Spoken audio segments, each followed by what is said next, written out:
Okay, we are going to step through some parts of this demo again because we ran into some issues earlier where I was working off the wrong project directory. And so I was missing some parts of the actual Django Pokemon project. And some students were also running into an issue where they were not able to get the right folders because they weren't able to pull from the right branch. And so I'm going to demo how to actually switch to a branch after you forked. And then we will run through the rest of the demo after the initial API test with the scratch.py. So I am going to start by going into a new folder. This is empty, and now I can clone the Django Pokemon example. If I look inside this directory, I will see that I do not have all of the files available inside of end of day 6.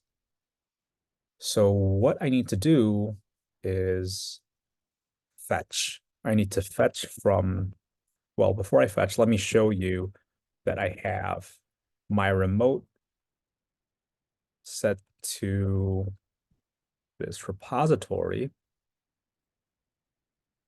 I'm going to clear my screen because now you can see that we are pointing to the Django example. I'll increase my font size because it looks like it's a little small, and I am going to run a git fetch. What git fetch does is it pulls branch and commit history. Unlike git pull, however, it's not going to overwrite my files. It just grabs the commit and commit history. So if I do a git fetch origin and the branch that I want to switch to, end of day 6, and I run a git status and an ls, we see that my files have not been updated and I am still in the main branch. But now I can do a git switch into the end of day 6 branch. And if I do an ls, we can see that my files have updated to include all of the files in this branch in the original repository. So with the correct files, I can now move forward with the other parts of this challenge. So first thing I'm going to do is I'm going to make the environment variable that I had made in my other project. Actually, scratch that. I need to create my virtual environment. So I am going to write Python -m. I am already in the right directory, so I just say -v, and I use space, or sorry, period to say present working directory. Now I should see a bin folder, which means I can run source bin activate, tab to autocomplete. I am now inside my virtual environment. I am going to run a pip install -r requirements.txt as we do with any Django project that we have freshly forked into our local machine. I am then going to grab the link to the curriculum because I need to also install some additional packages. I believe it's requests, and it is python-.env, and it should also be OAuth. But for the sake of the recording, I will just double check and make sure that those 3 are the only 3 that I need, and that they are in fact the 3 that I need. So let's go into Django week 13, day 3, and we see pip install request _ auth lib. So I definitely did not remember that entire name. So I'm glad I went to this URL. I can now Ooh, before I run my pip install, I might want to do a pip install upgrade pip just to be on the safe side. Now I'm going to do my pip install requests OAuth lib pip install requests and pip install python-.env. Cool. I am now going to reload. It's an alias I have that just sources my zrc files and reloads the terminal. And from here, I should be able to run, let's say, for example, do I have the scratch file in here? I don't. I should be able to run anything really. So let's try run server. Whoops, it's already in use. So let me exit out of my other directory where all of this is happening. And I'm going to try again. Oops. Okay. Python manage py, run server. Oh, of course, I forgot to actually spin up my containers. So let me open up another terminal. I don't need to be in a virtual environment for this, so I'm just going to run Docker. Oh, I'm also going to make sure I'm in the right directory because I have so many copies of this demo. I want to make sure I'm not in the wrong one. I am now able to run Django, not Django. As you can tell, I am very tired and it is late.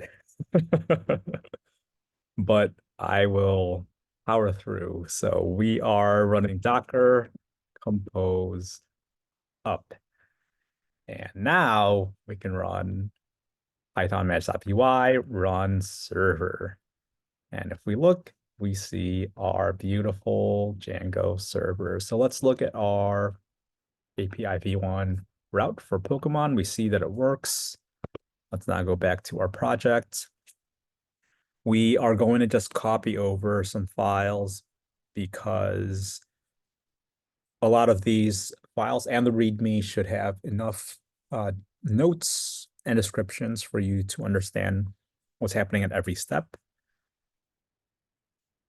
I just want to be able to demo it live in the recording so you can see the sequence in which these steps are executed. We need to now make the env file. Oh, I'm just going to drag that in here. Make sure I'm in the right directory.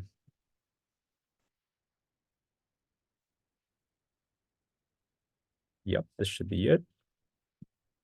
I'm gonna activate my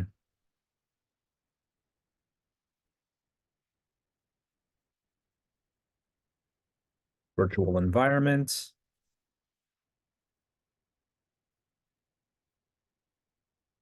Whoops. And if I close that in a little, I can see that I am in my virtual environment. So what I can do now is make my .env file. This is from a different project. As you can see, this is in the March directory, which is how we worked our demo earlier today. So I'm gonna make sure to close that so we're not accidentally using it again. And we are gonna make a new .env file. Copy, save. For good practice, every time you make an env file, you wanna go straight into your git ignore, add that .env. We're gonna skip past the scratch.py because that was just to test the validity of the secret and the key that was given to us by the API. And we know it works because that worked in the earlier part of today's demo. So we can go straight to grabbing the URL, urls.py, the What else? I think we're also going to update views. There's a bunch of Django files that we want to update. So let's start with our converters. Let's make sure we're looking in the right folder. This is happening inside of Pokeball_app. So, right, one thing that you're going to have to do once you're sure you're in the right directory, again, I'm not in the right directory, at least not on my nav bar. So I'm going to command click my present working directory. I could see that I am still lacking the Pokeball app. So let me run a Python manage.py start app Pokeball app. I now have a Pokeball app, and I can go into this Pokeball app directory and create my converters.py. All right, converters.py is saved. Now let's grab our urls.py. I am in. Ooh, that's not the right.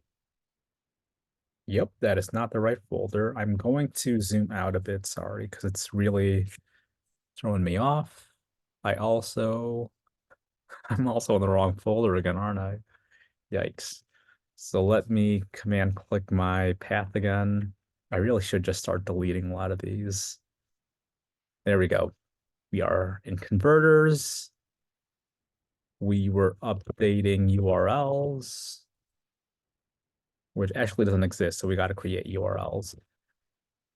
So Pokeball app urls.py, copy paste. Now we go to our Pokeball app views, copy paste, and we have to connect this to our urls.py inside of the project directory. So let's go to our project directory. Let's go to our URL patterns. Let's update that and we save. If we go back to our browser, we should now have a new path. So let's move on to the next step, which is to update our settings to make sure that the Pokeball app is included. It's not. These double quotes are bothering me, so I'm going to update them to single quotes just for consistency. And then I'm going to add Pokeball app with the right spelling, of course, and no typos and single quotes. Sometimes other engineers on your team will yell at you if you forget the trailing comma. So I'm going to add that trailing comma because it doesn't hurt. And now I believe I am ready to create a new test and run that new test. So once I have my tests folder expanded, I can make a test apis.py, paste that in there, and with my containers spun up and my server running, I can now type Python manage.py test tests. We found 8 results. We ran 8 tests and they failed. Why did they fail? Because I forgot to run my migrations. So let's delete these and type make migrations. Now that I've migrated, I can run my tests and they have passed. And that is the end of our backend third-party APIs demonstration. See y'all next week.